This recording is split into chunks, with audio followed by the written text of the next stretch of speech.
Hello and welcome to a new episode of Other Record Labels. I'm your host, Scott Orr, where we tried to take the mystery out of running an independent record label. And this episode today is a part of our longer series on sync licensing, where we're trying to take the mystery out of sync licensing and how to get in touch with music supervisors and how to have your music played on TV shows and in movies. And today's interview is with an actual music supervisor. It's kind of the culmination of this series because the music supervisors are sort of at the top of the heap really in this industry because they're the gatekeepers to what gets played often on TV shows or in movies. And so I know that you've been probably waiting for this episode to happen. And we've also had some great insights from sync agents, and we've also talked with people in the advertising world. But it's great today to talk with Julian Drucker, who, let me tell you what he's worked on. He's worked on Apple TV shows like The Shrink Next Door. He's worked on 911 Lone Star. He's worked on American Horror Story and Love Island and The Handmaid's Tales, The Politician on Netflix. So many great shows. And today's interview is just jam-packed with insights. And I mean, listen, we get access to a music supervisor, right? And so that's one of the things we've always wanted. We want to ask them questions that relate specifically to independent record labels and independent artists who are trying to get their music on TV shows and movies like the ones that Julian has represented. Today's episode is part of our longer series on sync licensing, and you can find out all about this series and all about the resources we have on sync licensing by going to otherrecordlabels.com/sync. And I'm excited to announce that we are just soft launching our new micro course on sync licensing. And this is taught by our friend Katrina Fry, who owns and operates Loretta Records. And they work primarily in the sync world. And they've done some incredible placements with brands like Peloton, NFL, Uber Eats, and on shows like Shameless and Empire and Superstore. So this is a great course. It's a micro course we're just launching right now. And you can find out more about that by going to otherrecordlabels.com/courses. I hope you enjoyed today's interview. Yeah, I was actually really curious about the fact that you worked on Handmaid's Tale, and I want to ask you about that. I'm a huge fan of the show. I think it's so great. And I think my fandom probably happened because of them filming in my neighborhood. And there was actually, I've met Moss before, and I met the director, Mike, and it was so cool. They set a house on fire, like a fake house, like really close by. And oh my goodness. And one time I got cut off, like really bad cut off coming down my street by like one of those black handmade SUVs with like the creepy Gideon logo. That's enough to give you a nightmare. Honestly. Yeah, it's creepy. Well, actually, that's super creepy. I wasn't familiar with the story, and my wife and I were driving home one day, and they were literally filming this scene in the first season where like all the handmaids walk down the street, and there's all these mansions in the back, and that's like on this route that we drive home, like on these one-way streets, and so we saw these like red gowns like walking down the street. We're like, that's eerie. And like, we're like, for sure that's a horror movie or something. And so, and then we saw the ad at the Super Bowl. And anyway, I've been a fan ever since. But I'm curious, like the music on that show, we're kind of diving into like a heavy question, but like the music on that show is actually quite polarizing to critics. Like some people love the syncs and other people were more critical of it. To be honest, I loved when like there was an upbeat song that would, like a familiar pop song that would play after like a torture scene or like during a murder or something. 100%. That juxtaposition was so cool. Tell me about that experience. Yeah, well, so just for context, I worked on season 2 only. Okay. And I was the assistant to the music supervisor, Maggie Phillips. It was amazing. And so my experience on the show is like really positive. I loved it. I kind of, as soon as Maggie got hired, I caught up with the first season and I was super immersed in it. And then the music choices are really polarizing. I know a lot of people don't gravitate toward the show partly because of that, or that's the only thing that they can't get on board with or whatever. And then some people are very excited about the music or obviously individual song selections and not others. I think like that all comes down to the fact that there are multiple people in the room, you know, where it happens. There's so many different, and that's true on any show. There's like so many decision makers. Obviously, there's a showrunner who has typically has the final say, but there's also just so many different brains working on figuring out what music should go where. And this show became a particularly eclectic mix of songs, and that kind of became a defining trait of its soundtrack. So I enjoyed that template since it was already established in the first season. Right. So when I started working on it, and, you know, I was assisting Maggie listening for different spots, like, it was really fun to imagine how to make that level of impact with a song that, like, is maybe otherwise incongruous or, you know, and to how to be irreverent with music. That's kind of the joy of working on that show. Yeah. I've always appreciated that. I was having so much fun in your IMDb today, and you've worked on some incredible shows. Umbrella Academy, I believe, which is also filmed here in my town, which is kind of ironic. Oh, wow. You've worked on a lot of Apple TV stuff, The Shrink Next Door, For All Mankind. Tell me, going back to what we're talking about with Handmaids, who ultimately sets the tone for a show musically? Is that your job? Does that come from the creator or the writers? Who says this show is going to use familiar hits in dark scenes, or it's going to be just all brash synthesizers in a comedy, or, you know what I mean? Like, who sets that tone?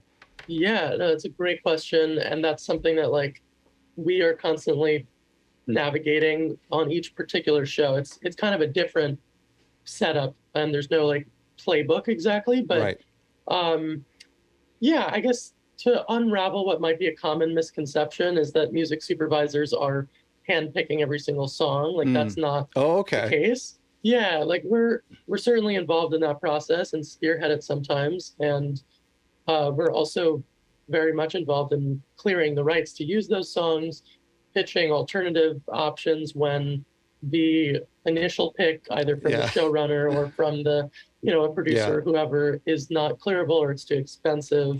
So we're certainly involved in all these creative decisions, but it can vary on what level depending on the spot. And so typically, though, when designing the sound of a show, I think some of that starts with the showrunner and with the writers even, who are sometimes writing in selections to the script.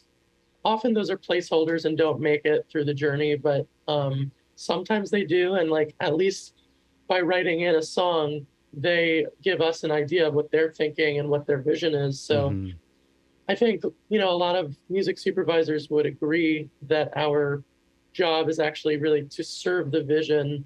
And this is true probably for any member of a film, TV crew, is to serve the vision of the showrunner and creators. So, you know, often it's like, the writer will give that song title in the script, and we're like, oh, that's interesting. Like, maybe it's not what I personally would have chosen, but it might inspire other ideas from there if that song isn't really workable or, like, clearance-wise or fee-wise.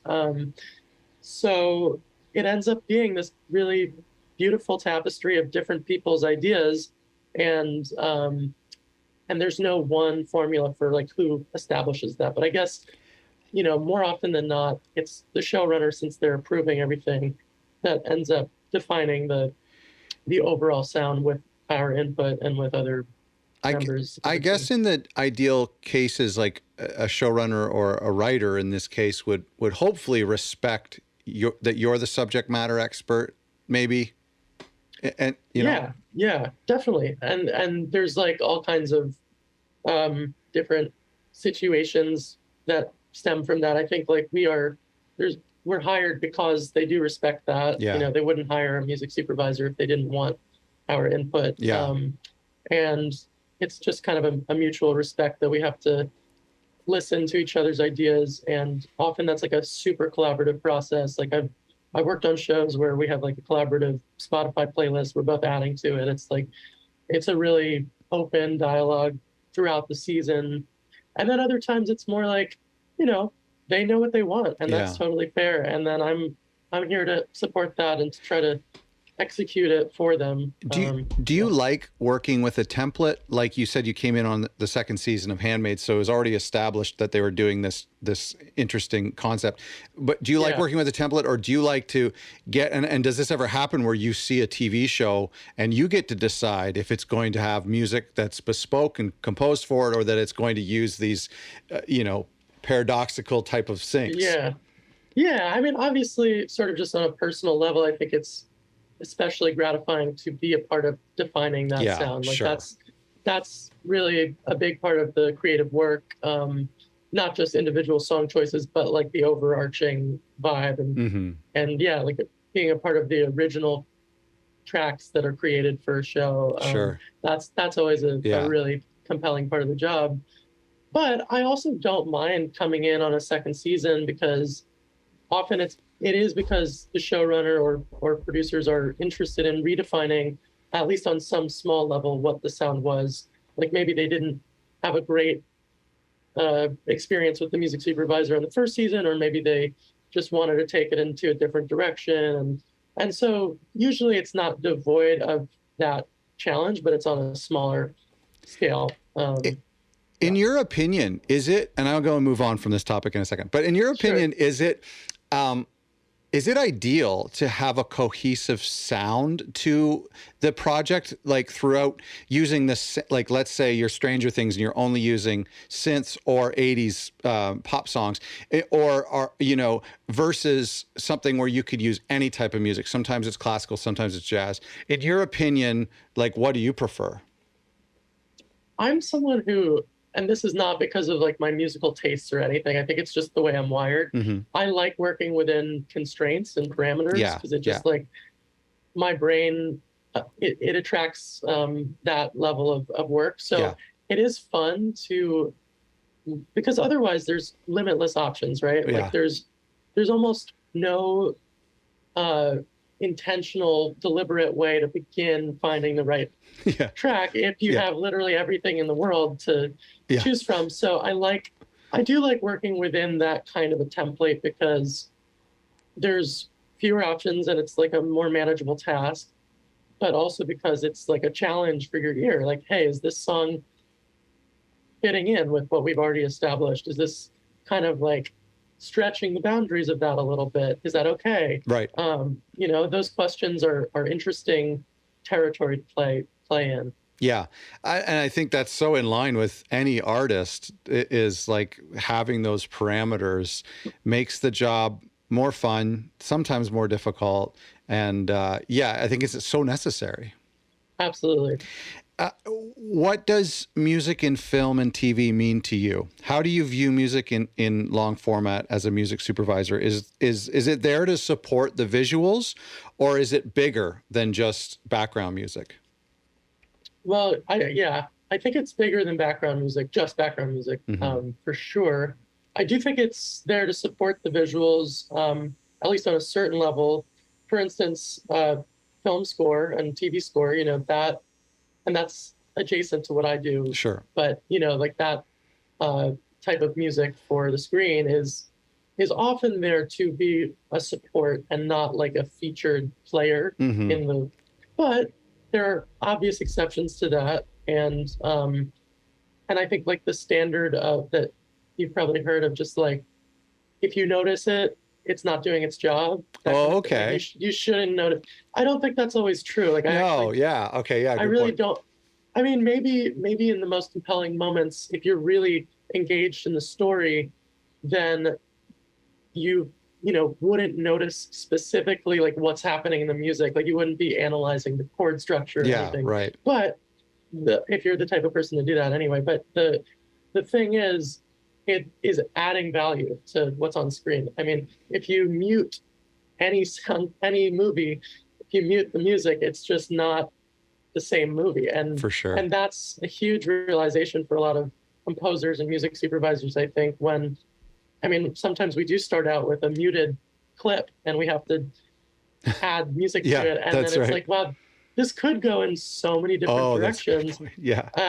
And then to someone watching it who's only known it one way, it feels impossible for anything else to have worked, Right. So it is this really interesting chicken and egg scenario, but to answer the overall question, I think how I feel about music for the screen is that it's like, it's a support to the overall story and visuals and, as is every department, like costumes, makeup, but it's also its own medium because we listen to music separately from TV.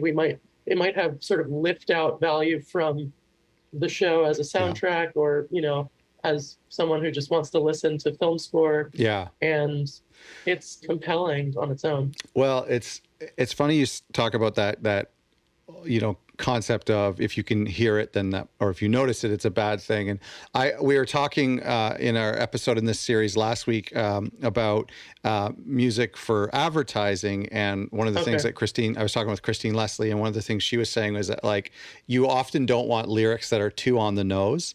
And that's what always stands out to me, is whenever I'm watching a scene and somebody has found a song that is like perfectly describing what I'm watching. That always bothers me, actually. It's like, it's like hand holding me through the process.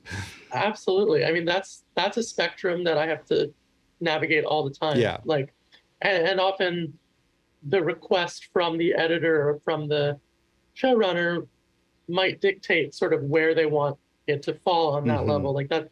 Or, we provide, usually I'm providing options, like somewhere in the world of like 5 to 12 options for any given pull that I'm doing. So often I will consider that when it's like a blank slate, and I'm like, here's a couple ideas that are like really on the nose lyrically. They fit exactly what we're talking about or seeing on screen. And I think that often people do gravitate towards that, even if they'd like to think that they don't. And that's like most of what we see on screen. Yeah. But then sometimes you can find a song with lyrics that are in total counterpoint to what's happening on screen, which is kind of an amazing trick in and of itself, because it just infuses everything with a lot of irony. Yes. And then there's obviously so much in between, and that's often where I like to fall for like the most part, because I do think that like it's more naturalistic and it's more interesting if there's like maybe a vague connection between the lyrics in a more poetic or metaphorical sense, but not in like a here's how you should feel and here's what you should be thinking on the nose sense. I was reading this great article, an interview with a music supervisor that's escaped me now, from the movie Spencer, with the Princess Diana movie.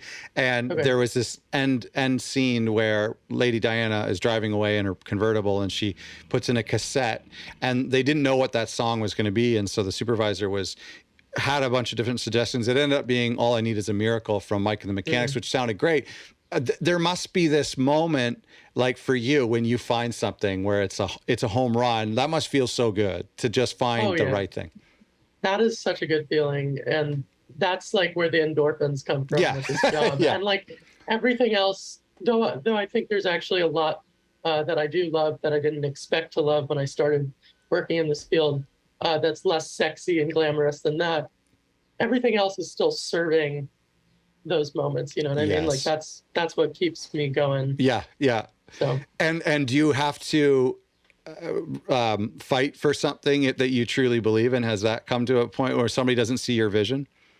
Yeah, that does happen for sure, and that's like a delicate thing, because I never go into any situation or any project with an attitude of like I know what's right objectively. It's all such a subjective process, but when I believe strongly in something, I will fight for it sometimes because it's worth it. And that has occasionally actually achieved a result where like the person the showrunner or whoever is making that final say will give it another listen and consider it again. And they're like, a lot of the time they're like, yeah, still no, I like this everything. But then sometimes they're like, wow, like I'm so glad that you pushed me on this a little bit, because I totally hear that. And so I think that true artists don't believe in subjectivity. That's how I feel. I'm like, when I'm picking, like doing something in a mix or picking an album cover, I'm like, no, this is objective. This is not subjective. Yeah. And I understand that feeling too. Sometimes it just hits 100%. Like if it's like one of the first things you're trying and nothing else that you try after that can beat it, then you're like, why even bother? Why even bother? How did you get into this business? Yeah, kind of through a very, I guess, like there are several routes, and I think that's one of the interesting things about music supervision is people come from all different backgrounds within the music industry, film industry, something completely different. Right. There's no like degree per se. So, okay. But yeah, I moved to LA about 5 years ago, knowing that music supervision was one of a handful of different things that I was interested in pursuing. My background is I'm a musician and composer, and I still do those things. It's part of my life, and I knew I didn't want to give up that, but I was also interested in pursuing an adjacent career in the industry. And so music supervision was one of a handful of ideas that I didn't frankly know anything about at the time, other than watching movies, because I love film and TV, and I was noticing the credit when I got to the end of a movie, like, oh, someone's job is overseeing the music in this film. Like, that's something I would love to do. That's very cool. Yeah. Which I'm sure is a pretty typical answer for a lot of people. But then I moved to LA kind of on a leap of faith that I'd find something in the music industry. I'm from New York City. So the other option I felt was to move. This is right after I graduated college. So the other option I felt was like, I could move back to New York and live with my parents, but I'm not sure that would be good for anyone. And, I want this adventure and experience in a new city. I was actually, at the time, I was dating someone who lived in LA. And so it felt that for that reason too, like a good idea. And anyway, the process of making that choice was difficult, but I came here, spent about a month trying to take any meetings I could get in a very like scrappy and like the way I look back on it, very green way, frankly. But it did connect me to a couple of really great people, including Maggie Phillips, who did The Handmaid's Tale and a lot of the shows you mentioned. She, through truly like 6 degrees of separation, she was like, her sister went to camp with my friend's ex or something. Like, it was like, oh my goodness, that tenuous. And so that got you in the door. Luckily that got me in the door. She needed an intern at the time. This was right before she got Handmaid's Tale. And so I was like, I'm at your service. I would love to intern. And so I was doing that 5 days a week. It was like full-time internship. And I immediately sort of gravitated toward this field, and I was excited by it. And I learned a lot in just a few months. And then her business was growing so rapidly that she needed more help, and ended up hiring me as her assistant at that time. Amazing. And then it kind of continued from there. I'm happy to go on from there. But I'm actually curious because I saw also that you worked with Yay Team. And I just read Amanda's book, which is fantastic. So that's crazy. I'm looking through all your credits, and there's just so many people, because I was familiar with Maggie's work, and then I saw Amanda as well. So, I mean, it's just incredible. Yeah, no, it is. And it takes a team to make all that happen, which is, I feel so fortunate to have been brought into both of those teams, Maggie's Deep Cut and Amanda's Yay Team.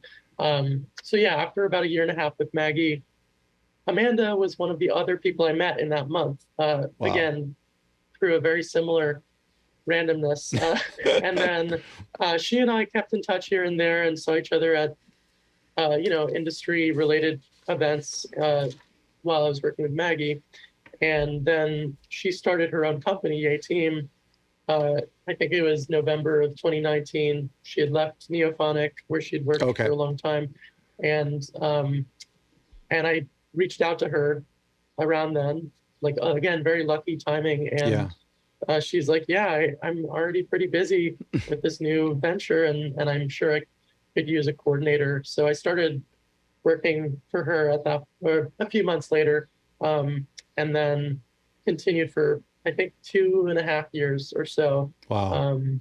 Which was amazing. I learned so much. I started taking on a lot more responsibility, really seeing these projects through from start to finish, and sort of dipping my feet in all the different aspects of the job, which she was, and both Maggie and Amanda were always so generous about sharing their knowledge and expertise and allowing for opportunities to be creative, not just, booking meetings and grabbing coffee. Like that wasn't the vibe. So yeah. I feel super grateful to have been mentored by them. And then I became independent. I went off on my own about a year ago. Wow. That's pretty brave. Yeah. Nerve-wracking. It was, to be honest, it was another leap of faith, because I had one gig that sort of was the impetus for doing that. I mean, it was something I was considering before that, but it was like I had one concrete opportunity to make that happen and then figure it out from there. And that's kind of how it's been. Well, I guess your first two mentors were entrepreneurs, right? People who started their own shops. So that's probably pretty inspiring. It was super inspiring to see how, and these are people who I became very familiar with on a personal level, and they spoke to me about the challenges of running a small business, and I got to see that firsthand, and it was inspiring because it was well, I never saw myself as a business owner per se. That's never been a goal that I had for myself, but starting off on your own, being independent and freelance, that's the freedom that comes with that is really appealing. My parents are both musicians and never worked for companies, so I kind of had that. That's very cool. That upbringing as well. Yeah.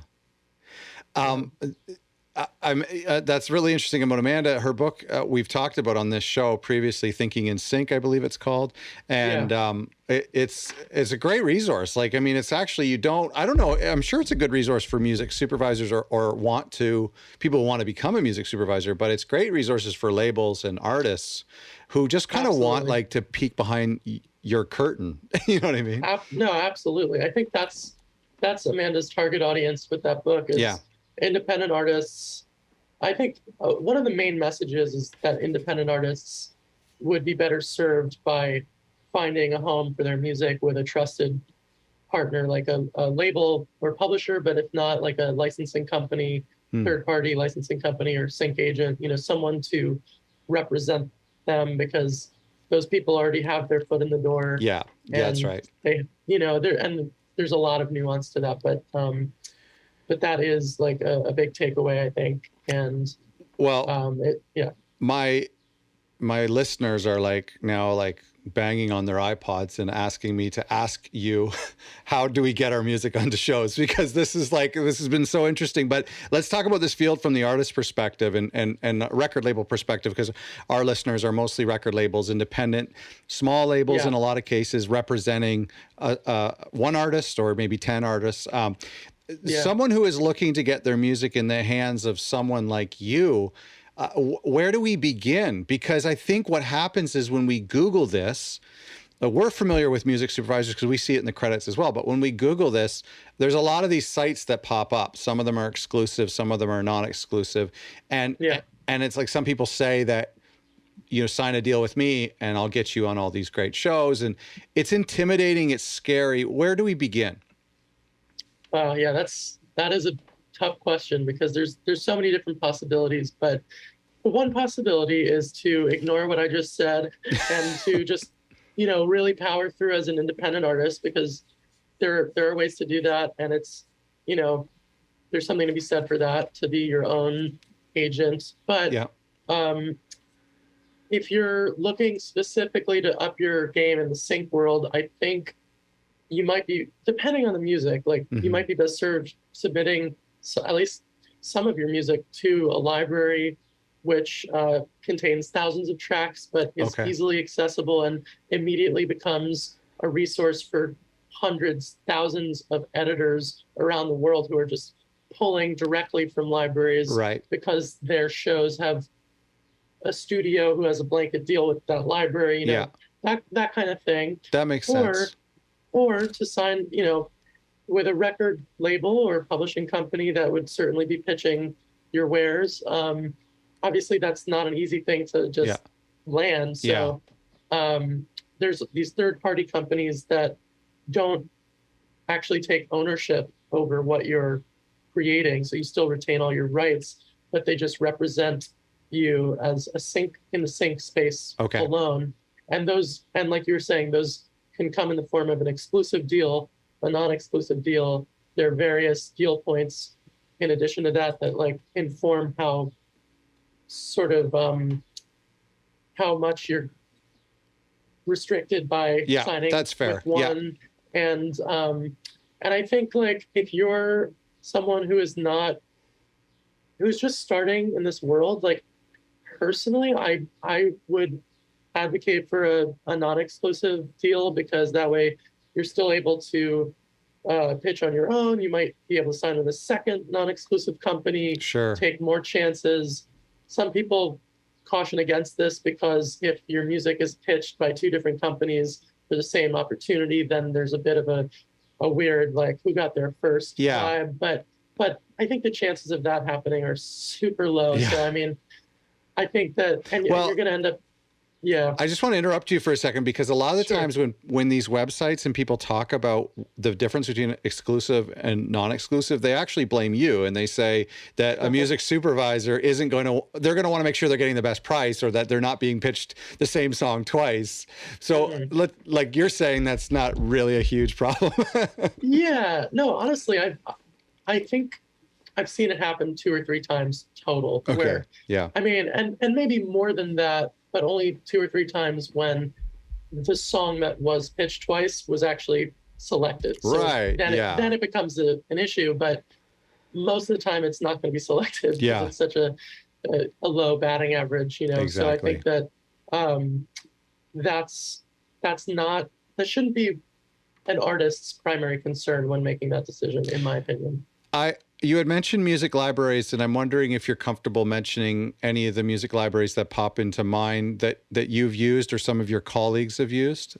Absolutely. There's so many out there, and a lot of really good ones. Some of my favorites include APM, which is, I think, one of the very biggest. It's owned, I think, by Sony and Universal as well. And they are like an association of various other libraries. So they have just a massive catalog. Then there's BMG has its own production music library, which is great. 5 Alarm is another one that I like a lot.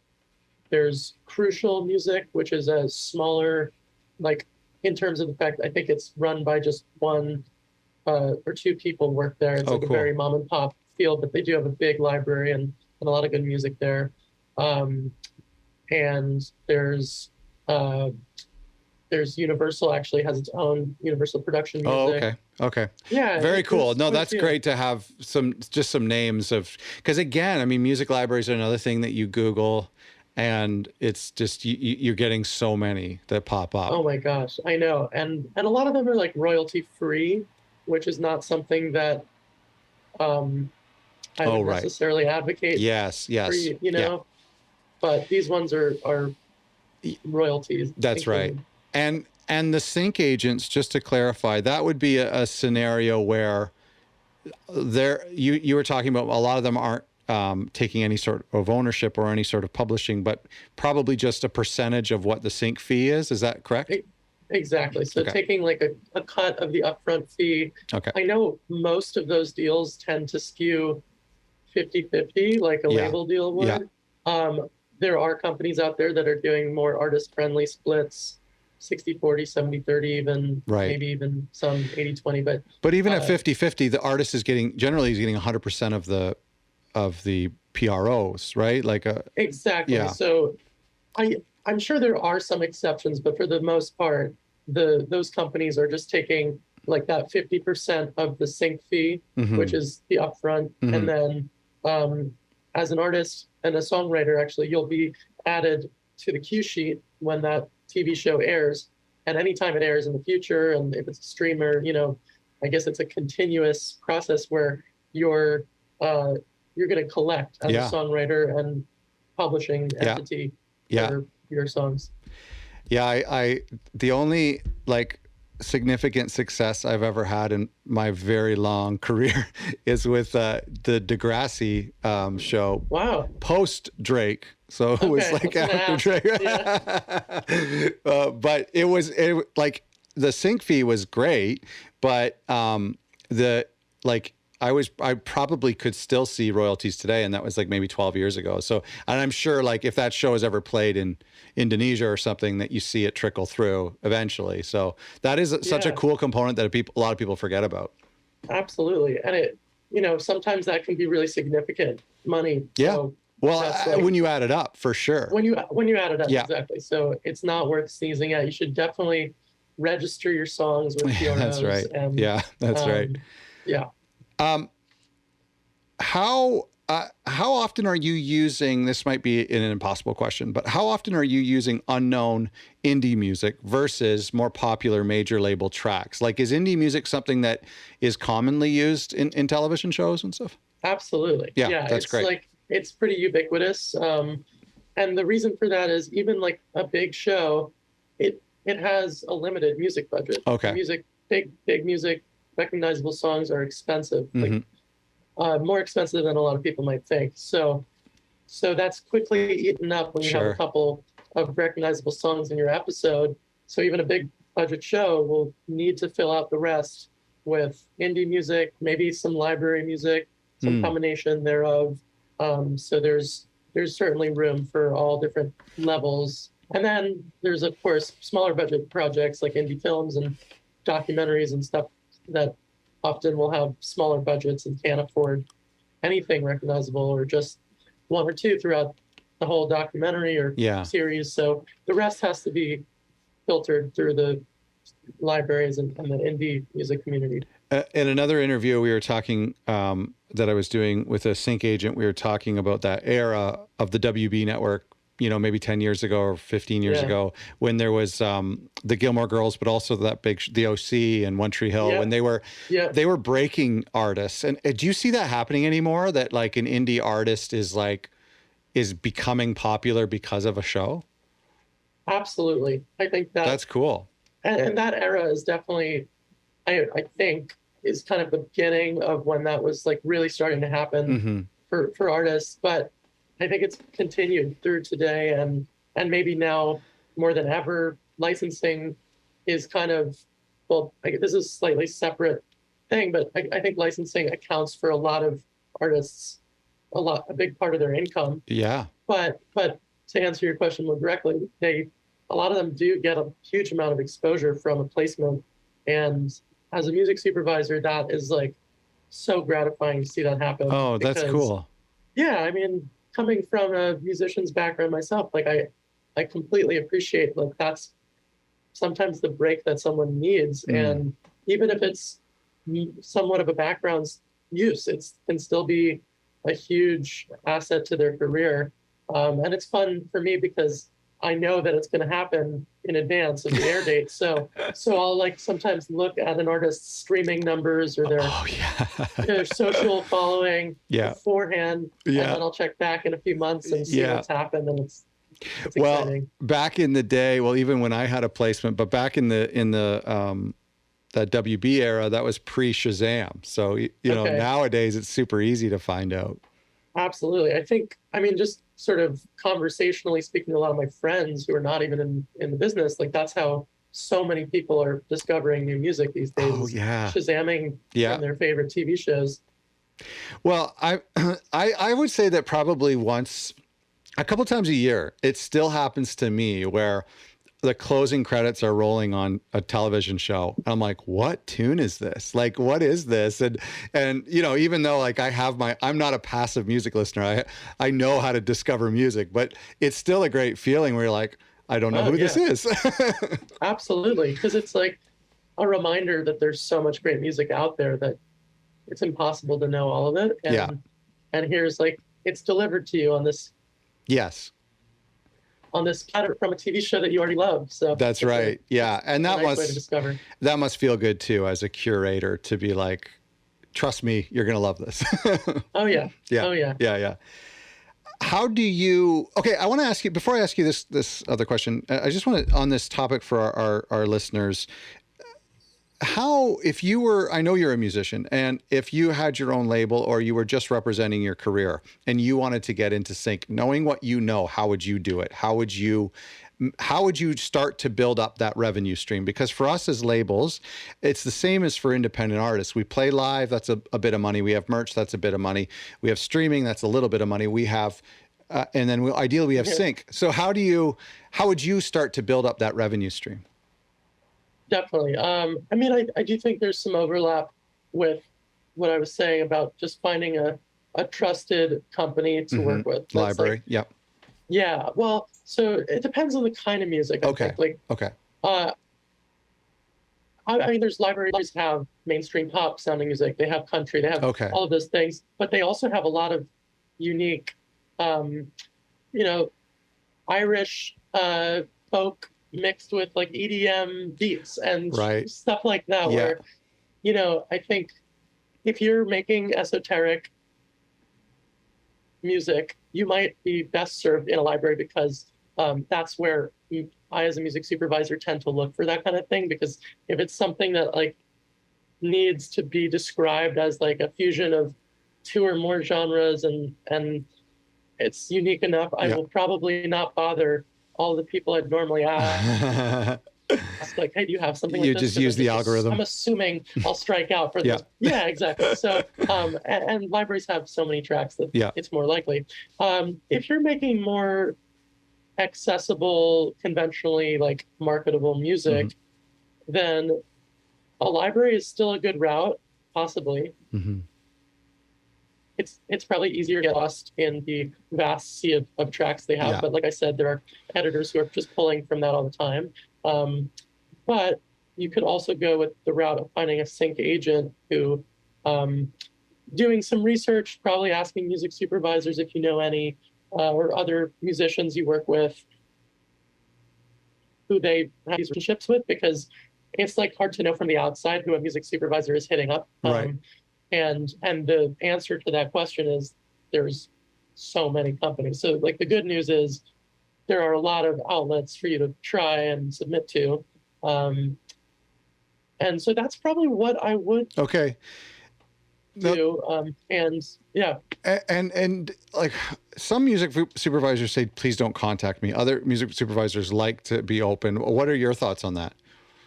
Yeah. I'm definitely open. I never tell people to not contact me. Yeah. But I also usually am very honest about the fact that I am inundated with submissions and that, I can't listen to everything that's sent to me. I just don't have the bandwidth, and I can't provide feedback. Yeah, of course. So I will do my best, especially if like the written email that accompanies the link is compelling for some reason, like it seems right for a project I'm working on, actually, where it's like personal enough that it feels, worthy of a response versus like a form letter. Yeah. But I can't get to everything. So, of course. So that's kind of my personal stance on it.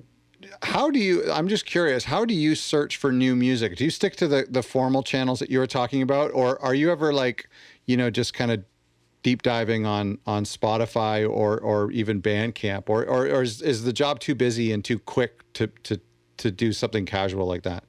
No, that's a great question, because it's sort of two-pronged. As like a music listener and appreciator, apart from my strict role as supervisor, I'm on Spotify and Bandcamp all the time. Okay, cool. And what I end up discovering through those dives often does come into play when I'm working. Oh, nice. But then when I'm working and I have like an hour to deliver options, often there are so many other factors at stake, like the budget, and so I'm more often maybe looking through pitches that have been sent to me from those trusted companies. Yes.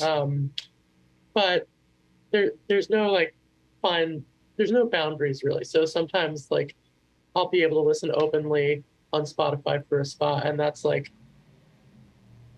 that could include recognizable songs, and it could include stuff that like nobody's heard of, but I've found on one of my listening sessions.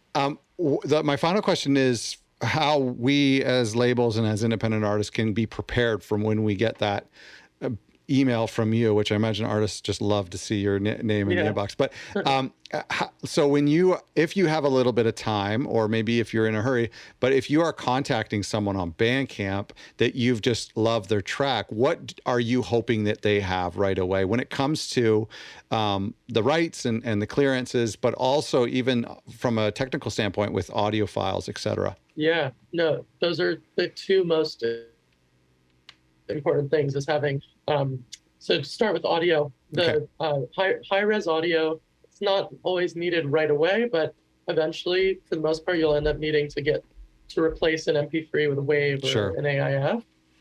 Often, even right away, we'll need an instrumental version of a vocal song, because what we're doing sometimes with background music is weaving it in and out of dialogue. So an editor who's doing that will actually be like muting the vocal track at some point and then unmuting the instrumental track and then going between the two. Right. So, and sometimes it will be a deal breaker if you don't have that. Yeah, I bet. Less often, but generally stems, like the rest of the instrumental, instrument stems will be helpful, but I don't necessarily think you need to have that ready to go. It's not a deal breaker. Okay. Usually not. Okay. At least in TV and film, I think in ads, which is not really my world, I think it's much more of a deal breaker. But and in terms of clearance, this is very important, is like knowing where all of the sort of bodies are buried, and having that information very accessible. And like you asked, ideally, what am I looking for? And the ideal response from an artist is like, oh, I own everything. I can administer everything one stop, which means like 100% on both the recording and the publishing side. Right. So even if you co-wrote the song, as long as that co-writer, has allowed you to represent their share for a sync situation, then you can claim that you can rep it one stop, and that's like saves me a lot of time hunting that other person down and trying to email them over and over again when I'm like up against a tight deadline. Right. Yeah. No, that's all very helpful. And that's something I think, a lot of us could really spend a weekend in getting all that stuff together, especially the instrumentals. So many people think that that's a nice to have, but it really is a need to have, because when you listen, like you said, when you listen to a television show or a movie and you listen to a track, if you know the track, you know that there's no bridge happening here, or what happened, or how is that chorus playing so quickly after an only, and so you can tell those things, and that's really where it's being used. Absolutely. Yeah. It's, I'd say more and more, even just in the 5 years I've been doing this, I've seen that become more of a must. Okay. It's trended in that direction, especially on unscripted stuff for some reason, but even unscripted, it's really important to have that available. Well, and I think with a lot of us not recording necessarily in a high-end studio on a console to tape, like there's really no reason you shouldn't have the instrumental. I mean, it's as simple as bouncing the mix with the one track muted. So exactly. Thank you so much, Julian, for opening the doors to this world. All of us musicians and labels wish we had a roommate like you who could help us pay the rent. But it's so great to be able to talk to you and to get to hear from your perspective. So thank you so much for doing this. It's so my pleasure. Thank you, Scott, for having me, and your questions are spot on, and it's a pleasure to speak with you. To find out more about the resources and interviews we have on the world of sync licensing, go to otherrecordlabels.com/sync. I hope that you've got a lot out of today's interview with Julian. And remember, we just launched our sync licensing course. It's a micro course. It's affordable. It's also part of our everything bundle, but it's a standalone course as well. If you want to go deeper on this subject for your record label, go to otherrecordlabels.com/courses to learn more about our new sync licensing course.